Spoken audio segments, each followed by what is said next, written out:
Third equation होती है v square is equal to u square plus 2as। v square is equal to u square plus 2as, ये हमारी third equation होती है। अब इसका जो प्रूफ है वो कैसे करेंगे? Proof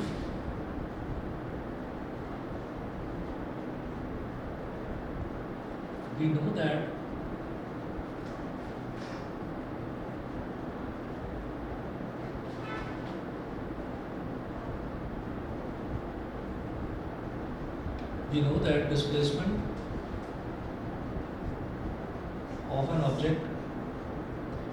know that displacement of an object is given as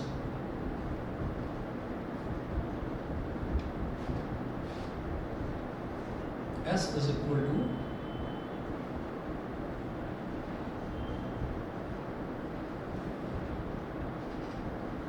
average velocity into time taken।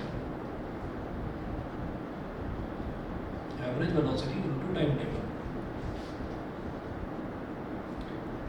अच्छा, एवरेज वेलोसिटी कैसे निकाली जाती है? u प्लस वी अपॉन 2, ये एवरेज वेलोसिटी का फॉर्मूला है, u प्लस वी अपॉन 2। उसके बाद देखिएगा, ये करने के बाद में टाइम टेकन क्या हो गया? Small t। ठीक, फिर आप क्या करेंगे? s इज इक्वल टू ये जो u प्लस वी अपॉन 2 है, इसको पलट कर लिख दो v प्लस यू अपॉन 2, पलट कर लिख दिया, मल्टीप्लाइड बाई ये जो t है इसकी जगह लिख दीजिए v minus u upon a। ठीक है, और यहाँ पर एक ब्रैकेट लगा कर लिखिएगा कि from equation 1 u plus a t is equal to v. Equation 1 क्या कहती है कि u plus a t is equal to v होगा। ठीक है, तो यहाँ से ए टी की वैल्यू क्या हो जाएगी? v माइनस यू, तो t की वैल्यू क्या हो जाएगी? v minus u upon a. समझ गए? ठीक, तो v is equal to u plus a t होता है, तो मतलब u plus a t is equal to v. अब ए टी कितना हो जाएगा? v माइनस यू, तो t अगर निकालना है तो वो क्या हो जाएगा? v माइनस यू अपॉन ए। तो उसी तरीके से मैंने t की जगह रख दिया v माइनस यू अपॉन ए। जानबूझकर ये जो u प्लस वी था इसको पलटकर मैंने जानबूझकर v प्लस यू लिखा था, लिखा जा सकता है। ऐसा क्यों करा? ताकि a plus b into a minus b, a plus b into a minus b का फॉर्मूला लग जाए, a square minus b square. तो v plus u into v minus u क्या हो जाएगा? v square minus u square, v square minus u square. तो ये हो जाएगा s is equal to v square minus u square upon 2a। अब 2a को इधर ले आइए, हो जाएगा 2as is equal to v square minus u square को इधर ले आइए, तो u square plus 2as is equal to v square. It implies that v square is equal to u square plus 2as, v square is equal to u square plus 2as। तो ये हमारी third equation हो गई। अब मैं बात करूंगा equation number 4 की। इक्वेशन नंबर 4 जो आपने छोटी क्लास, जो 9th क्लास में आपने ये इक्वेशंस करी थी, आपने वहाँ पर भी नहीं करी थी, तो ये इक्वेशन नंबर 4 आप फर्स्ट टाइम करने वाले हैं। तो इक्वेशन नंबर 4 जो है वो क्या है वो देखिएगा जरा, और उसका डेरिवेशन देखिए। ये ऐसे होगा, देखिएगा जरा,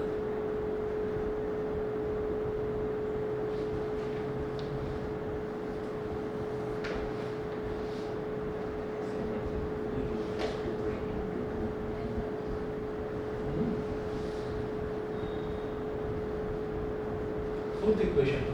तो जो फोर्थ इक्वेशन है वो होता है, हमसे ये पूछा जाता है एस एनथ का मतलब क्या है कि आपने एनथ यानी कि ठीक 5वें सेकंड में आपने कितना डिस्टेंस ट्रेवल करा। ठीक है, अभी शायद समझ में नहीं आएगा, मैं समझाता हूँ आपको एक ग्राफ बना। ये है जो फोर्थ इक्वेशन होती है s nth is equal to n s m t h. S nth is equal to u plus a by 2 into bracket में 2n minus 1, ब्रैकेट में 2n minus 1। ठीक है, ये हमारी फोर्थ इक्वेशन है। अच्छा, अब क्या होता है देखिएगा जरा, मैंने एक डिस्टेंस बनाने के लिए, डिस्टेंस दिखाने के लिए, अलग अलग पॉइंट्स दिखाने के लिए मैंने एक लाइन बना लिया, ठीक है, और ये है हमारा टाइम एक्सिस। अगर मैं एक्स एक्सिस पर यानी कि हॉरिजॉन्टल एक्सिस पर अगर मैं टाइम को रिप्रेजेंट करने लगूँ, अगर मैं टाइम को दिखाने लगूँ, तो वही हमारी टाइम एक्सिस कहलाती है। तो उस पर मैंने इस वाले पॉइंट को ले लिया ओरिजिन यानी कि 0, इस वाले पॉइंट को ले लिया 1, इस वाले पॉइंट को 2, इसको 3, 4, 5, 6 डॉट डॉट डॉट ऐसे हमने ले लिया। कोई आपसे पूछे कि आप ये बताइए एस फिफ्थ क्या है या एस फोर्थ क्या है, एस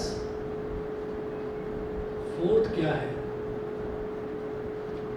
एस फोर्थ क्या है, तो आप ये कहेंगे कि उसने डिस्टेंस कितना ट्रेवल करा चौथे सेकंड में, सिर्फ चौथे सेकंड में।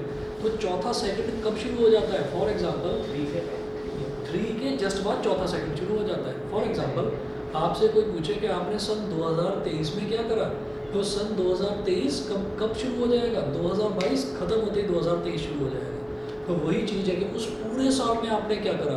तो एस फोर्थ का मतलब क्या है कि 3, ये 3 इतना डिस्टेंस आप ट्रैवल कर चुके हैं, इतना डिस्टेंस आप ट्रैवल कर चुके हैं, इसको हटा दो, ठीक है। और आगे वाले डिस्टेंस से भी हमें कोई लेना देना नहीं है, इसको भी हटा दो। हमें बस इतना बताना है कि आपने ये जो 1 सेकंड है, चौथा सेकंड जो है 3 और 4 के बीच वाला जो टाइम ड्यूरेशन है, आपने इसमें कितना ट्रैवल करा, that is called S nth। समझ गए? अब n की जगह आप कुछ भी डालिए, n की जगह आपने डाल दिया 7, तो s 7th हो गया। तो 7th का मतलब क्या है कि आपने 7वें सेकंड में कितना ट्रैवल करा। n की जगह आपने 8 डाल दिया, तो 8th मतलब आपने 8वें सेकंड में कितना ट्रैवल करा। तो आपको वो 1 सेकंड का ही निकालना है डिस्टेंस, के उस 1 सेकंड में आपने कितना ट्रैवल करा। समझ गए? ठीक है। तो एस nth ये होता है। अब मैं इसमें एक काम करूँगा कि यहाँ पर हम ये कहेंगे कि सबसे पहले हमें ये देखना है कि अगर ये निकालना है मेरे को, मान लो मेरे को एस फोर्थ निकालना है, तो मैं ये देखूंगा कि उसने टोटल 4 सेकंड में कितना डिस्टेंस ट्रैवल करा है और टोटल 3 सेकंड में कितना डिस्टेंस ट्रैवल करा है, और 4 वाला में से 3 वाले को सब्ट्रैक्ट कर दो, तो 3 और 4 के बीच में जो ट्रैवल करा है वो आ जाएगा। समझ गए मेरी बात? ठीक है। तो हम क्या करेंगे इसमें, हम ये करेंगे एस डिस्टेंस ट्रैवल्ड, नोट कीजिएगा, distance travelled bye an object, distance travelled bye an object in n seconds. कोई भी ऑब्जेक्ट ने n सेकेंड्स में कितना डिस्टेंस ट्रैवल करना है वो, तो उसको मैं क्या लिखूंगा, एस एन नहीं लिखूंगा, एस एन लिखूंगा कि n सेकेंड्स में कितना उसने डिस्टेंस ट्रैवल करा। तो फॉर्मूला सिंपल, ए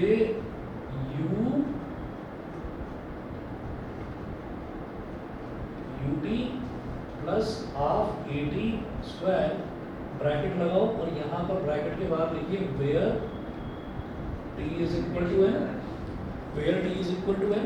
और एस एन का मतलब क्या है कि आपने n सेकंड्स में टोटल डिस्टेंस कितना ट्रैवल करा। तो ये जो आपका फॉर्मूला था ना सेकंड इक्वेशन वाला, ut plus half A T square, इसमें आप t की जगह n डाल देंगे बस, ठीक है। तो t की जगह n डाल दीजिए, तो s n is equal to u into n plus half a n square, equation number 1। ये बता दीजिए ये सबको समझ में आ गया कि नहीं? ठीक है। ऑनलाइन वाले स्टूडेंट्स बताएं, क्लियर है यहाँ तक? ठीक है, चलिए जी। तो फिर मैं आगे चलता हूँ। ये हो गया distance travel by an object in n seconds. फिर मैं क्या करूँगा कि उससे एक पहले वाला, तो नोट करिए n-1, बिल्कुल सही। Distance travelled bye an object in distance traveled by an object in n-1 seconds। तो ये क्या हो जाएगा, Sn-1, बिल्कुल आसान। जब Sn हमारे पास इतना आ गया, तो Sn-1 निकालने के लिए आपको क्या करना पड़ेगा, इसी एक्सप्रेशन में n की जगह n-1 डाल दीजिए, दैट्स इट। तो ये क्या हो जाएगा, u into n-1 plus half a into n-1 का स्क्वायर, ठीक है। तो S n minus one is equal to, बेटा ये हो गया हमारे पास un माइनस यू, या अभी इसको ऐसे ही छोड़ो, इसको ऐसे छोड़ो, इसको ज़्यादा सिंप्लीफाई अभी नहीं करते। तो ये हो गई हमारे पास इक्वेशन नंबर 2। ठीक, तो मैं जैसे मैंने आपको पहले बताया था कि अगर मेरे को निकालना है एस फोर्थ, यानी कि मैं ये निकालना चाहता हूँ कि किसी ऑब्जेक्ट ने चौथे सेकंड में कितना डिस्टेंस ट्रेवल करा, तो मैं क्या करूँगा, मैं पहले टोटल निकालूंगा कि 4 सेकंड में कितना डिस्टेंस ट्रेवल करा, फिर मैं देखूंगा कि 3 सेकंड में कितना डिस्टेंस ट्रेवल करा, 4 में से 3 वाला सब्ट्रैक्ट कर देंगे तो 3 और 4 के बीच वाला आ जाएगा। वही काम पहले निकाला कि n सेकंड्स में कितना डिस्टेंस ट्रैवल करा, फिर n माइनस वन में कितना ट्रैवल करा, तो n में से n माइनस वन वाला सब्ट्रैक्ट कर देंगे, जस्ट एक पहले वाला, तो nth सेकंड में कितना उसमें डिस्टेंस ट्रैवल करा वो आ जाएगा। तो यहाँ लिखेंगे so the distance travelled bye an object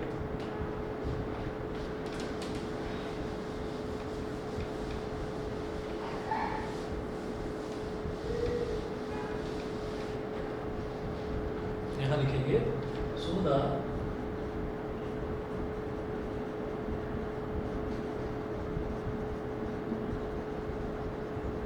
distance traveled by the object, distance traveled by the object in nth second,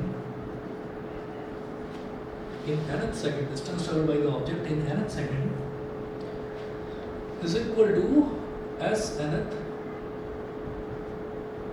is equal to sn minus 1। ठीक है, चलिए sn कितना, un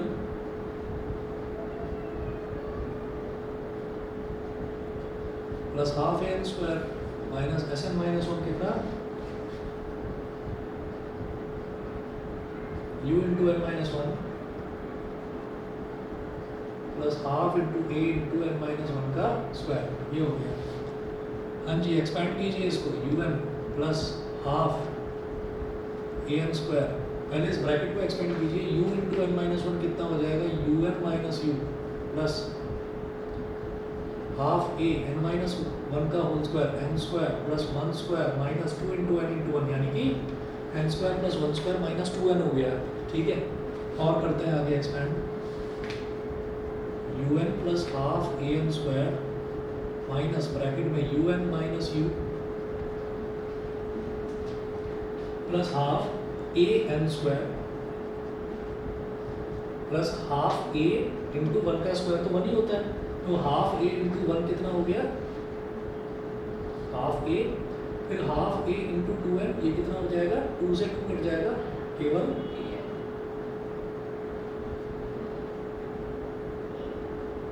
ये माइनस ए एन बचेगा। ठीक है, 2 से 2 कट गया, माइनस ए एन। अब इस ब्रैकेट को भी खोल दीजिए, तो u n plus half a n square minus u n minus minus plus का यू, और ये हो गया माइनस का half a n square minus into plus का हाफ ए, तो ये हो जाएगा minus half a minus minus plus का ए एन। ठीक है, इससे क्या देखने को मिलेगा कि यू एन से माइनस यू एन कट गया, हाफ ए एन स्क्वायर से minus half a n square cut गया। अब हमारे पास बचा क्या, देखते हैं, एक तो यू बचा, यू और plus a n minus half ए, ये बचता है। अभी क्या करिए, इसमें आप क्या करिए, इसमें जो है आप एलसीएम ले लो, है ना, 2 इधर आ जाएगा, तो u प्लस 2an माइनस ए अपॉन 2 u प्लस, एक तो 2 है और एक a है, तो a अपॉन 2 अगर कॉमन ले लिया तो बेटा ब्रैकेट में क्या बचेगा, 2n माइनस 1। तो ये हमारे पास क्या आ गया, क्या निकालना था हमें, एस एनथ हमारे पास आ गया u plus half 2n minus u plus a upon 2 2n minus 1। बोलिए भाई, समझ गया कि नहीं? ठीक है, हाँ जी, सभी को क्लियर? ऑनलाइन वाले बच्चे बताएं। Yes sir. ठीक है, ठीक है, ठीक है। सर एक बार ये उस वाली लाइन से फिर से बता दो। यहाँ से, यस सर, यहाँ से देखिएगा, मैं आपको ये कह रहा था कि जब भी कभी हमसे एस एनथ पूछा जाएगा तो एस एनथ का मतलब क्या है, कि उसने nth सेकंड में कितना डिस्टेंस ट्रैवल करा है। तो जैसे हमने एग्जांपल लेकर समझा था कि अगर हमसे ये बोल दिया जाए कि n की जगह हमने 4 लिख दिया है ना, तो s फोर्थ का मतलब क्या हो जाएगा कि उसने सिर्फ चौथे सेकंड में कितना डिस्टेंस ट्रैवल करा। तो चौथा सेकंड कैसे कब शुरू हो जाएगा, थर्ड सेकंड के ख़त्म होते ही चौथा सेकंड चालू हो जाएगा। तो इसका मतलब यहाँ से यहाँ तक उसने जो ट्रैवल करा है वो आप बताइए कितना डिस्टेंस ट्रैवल करा है इतने टाइम ड्यूरेशन में, ठीक है। तो अब हम ये कहेंगे कि मैं निकालूंगा 3 सेकंड्स तक का टोटल डिस्टेंस निकाल लूँगा और फिर 4 सेकंड्स तक का टोटल डिस्टेंस निकाल लूँगा और 4 में से 3 वाले को सब्ट्रैक्ट कर देंगे, तो इतने टाइम में उसने कितना डिस्टेंस ट्रैवल करा है वो आ जाएगा हमारे पास, ठीक है। अब देखिएगा इसी तरीके से हमने कहा कि मैं एस nth निकालना चाहता हूँ, तो मैं n सेकंड्स में उतना उसने कितना डिस्टेंस ट्रैवल करा है वो निकाल लिया हमने। एस एन कैसे निकाला, जो सिंपल हमारे पास फॉर्मूला होता है डिस्प्लेसमेंट निकालने का, s second equation of motion u t plus half A T square. तो उससे हमने क्या करा कि s n is equal to u t plus half A T square लिख दिया भैया, t is equal to n. तो अब टी की जगह एन डाल दीजिए, तो u n plus half a n square. इससे क्या समझ में आया कि एन टाइम में उसने कितना डिस्टेंस ट्रैवल कर लिया, एन टाइम में उसने कितना डिस्टेंस ट्रैवल कर लिया वो ये हो गया। फिर हमने देखा कि उसने n-1 सेकंड्स में कितना डिस्टेंस ट्रैवल करा है, तो जहाँ जहाँ पर t है वहाँ पर n-1 डाल दो।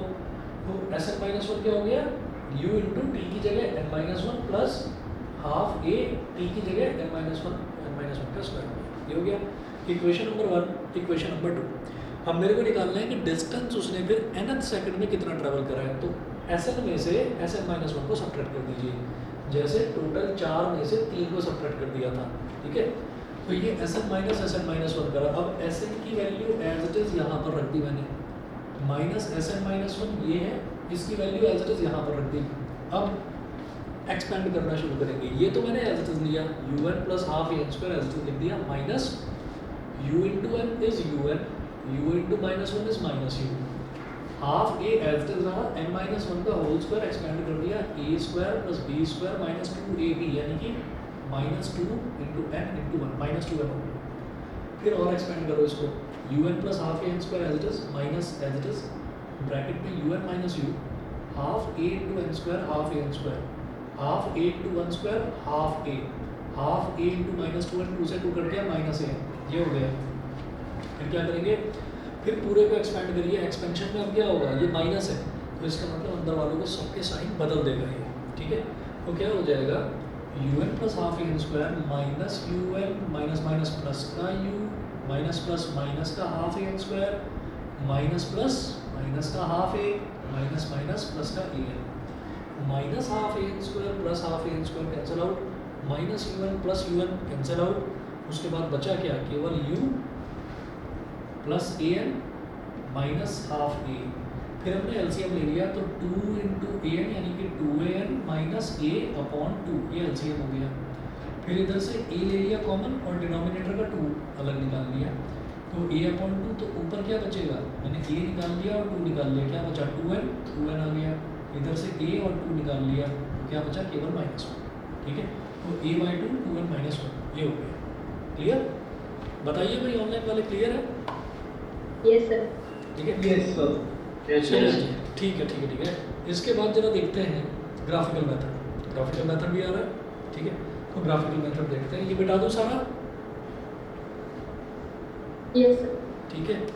कृष्णा क्लियर है? कृष्णा आवाज़ आ रही है मेरी? यस क्लियर है? चलिए ठीक है, आगे चलेंगे।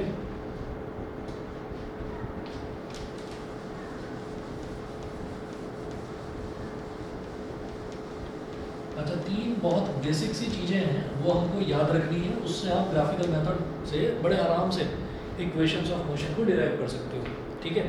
हम ये देखते हैं कि हमें जो ग्राफ्स देखने हैं वो कौन कौन से देखने हैं। तो एक ग्राफ हम देखेंगे डिस्प्लेसमेंट टाइम ग्राफ, यानी कि डिस्प्लेसमेंट में और टाइम में दोनों में ग्राफ बना लीजिए। और दूसरा ग्राफ हम देखेंगे velocity time graph. Acceleration time graph हमें नहीं देखना, ठीक है। हमें क्या करना है, हमें सिर्फ डिस्प्लेसमेंट टाइम ग्राफ देखना है और वेलोसिटी टाइम ग्राफ देखना है। तो हम ये कहेंगे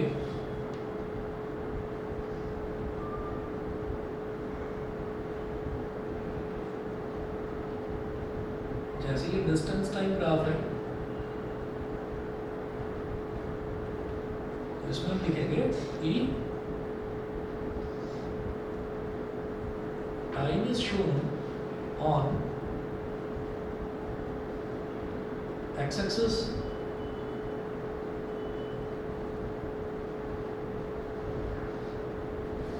and displacement is shown on y-axis. ऐसे होता है।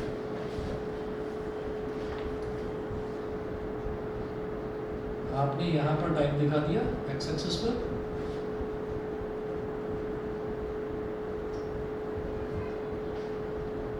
और y-axis पर डिस्प्लेसमेंट दिखा दिया। मान लीजिए आपका ग्राफ ऐसे बन रहा है, बस इतना, ये O है और ये वाला पॉइंट है A, यहाँ तक जा रहा है वो ग्राफ, ठीक है। अच्छा, तो डिस्प्लेसमेंट टाइम ग्राफ की हेल्प से हम क्या निकाल सकते हैं? डिस्प्लेसमेंट टाइम ग्राफ अगर है, अगर मैं उसका स्लोप निकाल दूँ, तो वो कहलाता है वेलोसिटी, वो वेलोसिटी कहलाता है। अभी स्लोप क्या होता है वो देखिए, डिस्टेंस से वेलोसिटी निकाल, डिस्टेंस निकलेगी, मुंह से निकल गया डिस्प्लेसमेंट डिस्प्लेसमेंट टाइम ग्राफ। तो आप ये देखिएगा कि इसको ऐसे यहाँ से एक परपेंडिकुलर ड्रॉप कर लो, ठीक है, ग्राफ तो यही है OA। तो हम ये कहेंगे कि velocity is equal to slope of displacement time graph, slope of displacement time graph. अच्छा, स्लोप क्या होता है? देखिए, वैसे तो जो मैथ्स वाले स्टूडेंट्स हैं वो बड़े आराम से डिटेल में इसको पढ़ेंगे ट्रिग्नोमेट्री में, ठीक है, कि स्लोप कैसे निकाला जाता है। कोई एंगल दे रखा है तो उसका tan थीटा अगर निकालते हैं तो वो स्लोप कहलाता है। लेकिन बायो वाले बच्चे सीधा सीधा याद रखें कि अगर आपको स्लोप निकालना है तो स्लोप निकालते टाइम आप बस इतना देखें कि ट्राइंगल बन रहा है कि नहीं बन रहा है, और अगर राइट ट्राइंगल बन रहा है कि नहीं बन रहा है, और राइट ट्राइंगल जहाँ बनेगा उस राइट ट्राइंगल में आपको क्या करना है, उसमें आपको परपेंडिकुलर अपॉन बेस कर देना है, बस परपेंडिकुलर अपॉन बेस, तो आपका स्लोप आ जाएगा, ठीक है।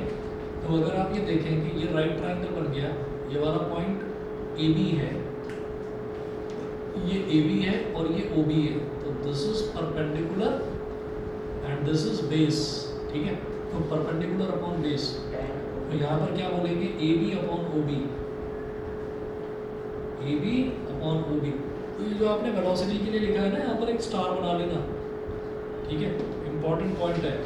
डिस्प्लेसमेंट टाइम ग्राफ अगर मुझे दे रखा है तो मैं उसका स्लोप निकालूंगा, और स्लोप निकालकर मेरे पास वेलोसिटी आ जाएगी, पहली चीज़। अब डिस्प्लेसमेंट टाइम ग्राफ में आपको केवल इतना ही करना है, डिस्टेंस टाइम ग्राफ बोलो, डिस्प्लेसमेंट टाइम ग्राफ बोलो, एक ही बात, ठीक है, क्योंकि हम मोशन में स्ट्रेट लाइन की बात कर रहे हैं, तो स्ट्रेट लाइन में डिस्टेंस और डिस्प्लेसमेंट A की वैल्यू आती है।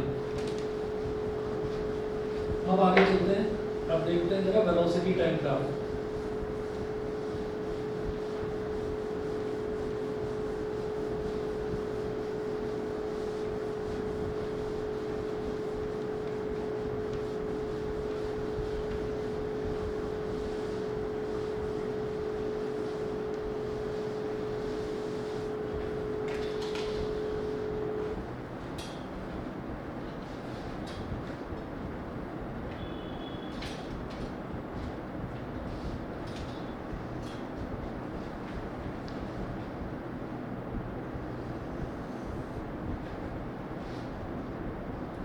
अगला नोट करेंगे velocity time graph.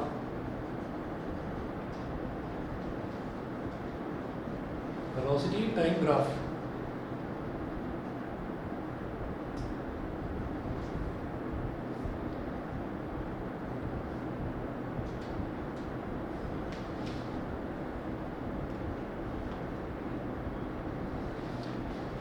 Velocity time graph में देखिएगा इसी तरह से लिखेंगे, time is shown on x axis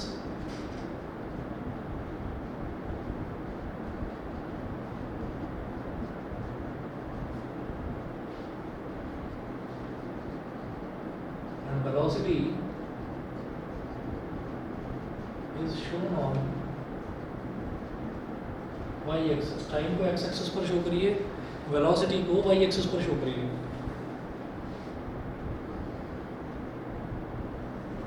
देखिए डिस्प्लेसमेंट टाइम ग्राफ में हमेशा p अपॉन v, हमेशा हमेशा परपेंडिकुलर अपॉन बेस करेंगे तो स्लोप आ जाएगा उसका, और slope will give you velocity, slope से वेलोसिटी आ जाएगी। ये जो मैं अभी आपको एक पॉइंट तो ये वाला बताया, अभी 2 पॉइंट्स इसमें बताऊंगा, ये काम आएंगे आगे ग्राफिकली हमें किस तरीके से इक्वेशंस ऑफ मोशन को डिराइव करना है, उसमें ये काम आएगा। ठीक है, देखिए सर आइडेंटिफाई करने कर सकते हैं ग्राफ एक ग्राफ और पीछे कैसा मोशन है, ये फॉर या फॉर्म या हाँ वो भी आपको करना है, वो भी आपको करना है, वो भी बताऊंगा मैं, वो भी बताऊंगा ठीक है। कि ग्राफ को देखकर हम बता सकते हैं कि भाई हमारी वेलोसिटी यूनिफॉर्म है या नहीं, हमारी वेलोसिटी कहीं वेरिएबल तो नहीं है, बार बार चेंज तो नहीं हो रही है। कर्व आ जाएगा। हाँ। वेरिएबल भी तो कर्व आता है। हाँ वो 4-5 तरीके के ग्राफ से मैं बता दूंगा, फिलहाल ग्राफ से कैलकुलेशन कैसे करी जाती है वो बता दूँगा। तो यहाँ पर एक्स एक्सिस पर हमने ले लिया टाइम और वाई एक्सिस पर हमने ले लिया वेलोसिटी। अब इसी तरीके से आपने देखा कि ये ग्राफ जैसे ये था, तो ऐसा ही ग्राफ कुछ यहाँ पर भी बना लो, कैसा भी बन सकता है। और मैंने कहा चलिए स्ट्रेट लाइन ग्राफ बना लेते हैं। इस पॉइंट को O बोल दीजिए, इस पॉइंट को A बोल दीजिए, और यहाँ से एक परपेंडिकुलर ड्रॉप कर दो ऐसे यहाँ पर, ये दिस इज कॉल्ड B। तो जैसे मैंने स्लोप निकाला था इसका कि P अपॉन B यानी कि AB अपॉन OB करके जो स्लोप निकाला था, अगर मैं वेलोसिटी टाइम ग्राफ का स्लोप निकालने लगूँ, वेलोसिटी टाइम ग्राफ का अगर हम स्लोप निकालने लगे तो उससे मिल जाएगा एक्सेलरेशन। तो यहाँ पर लिखिएगा acceleration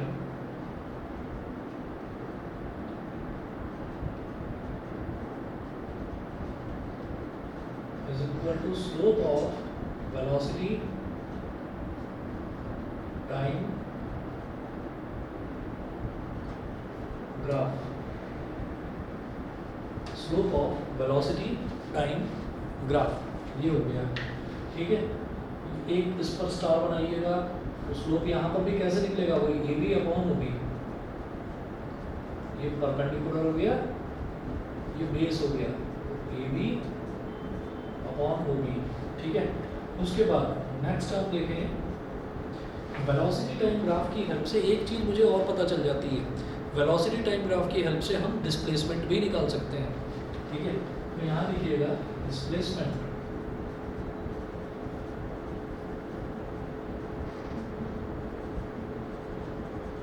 is equal to area under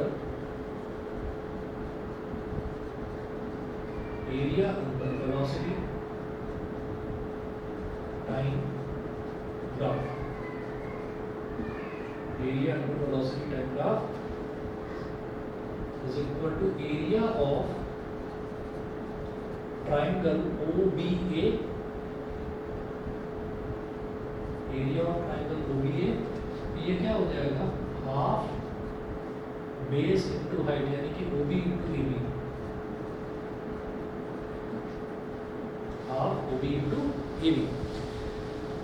ठीक है जी, तो ये आपके 2 ग्राफ्स हुए, इसमें मैं डिस्प्लेसमेंट एक्सेलरेशन कैसे निकाल सकता हूँ वेलोसिटी टाइम ग्राफ से, ये हमें समझ में आ गया। और एक ये चीज़, ठीक है, इतना कर लीजिए, बाकी का जो है वो कल की क्लास में करा, ठीक है। और जो बच्चे मैथ्स वाले भी हैं उनको मैं दोबारा बता रहा हूँ कि आपको 3:30 बजे कल आना है, मैं ग्रुप पर भी अभी मैसेज डाल दूँगा। 3:30 से 4:30 पहले आपका सेट्स का टेस्ट होगा, और फिर उसके बाद 4:30 से 5:30 आपकी क्लास होगी। फिजिक्स वाले जो बच्चे हैं वो सीधा फिजिक्स की क्लास में हैं, ठीक है। चलिए जी, फिर फिजिक्स की क्लास कितने बजे होगी? 4:30। सर एक बार